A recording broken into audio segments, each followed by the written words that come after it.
In this video, we are going to extract data in Pandas column.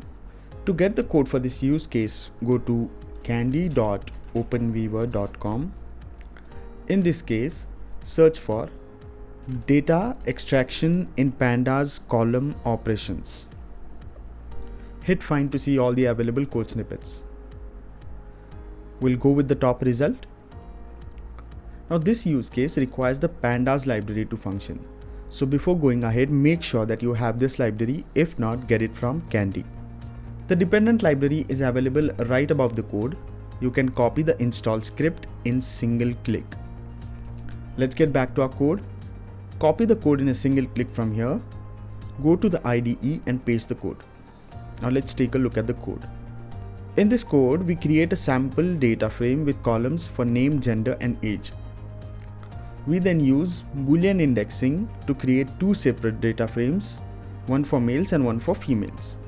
Next, we convert each data frame to a list of dictionaries. And finally, we use the json.dumps method to convert each list to a JSON formatted string. Now let's run the code. And you have extracted data in Pandas column.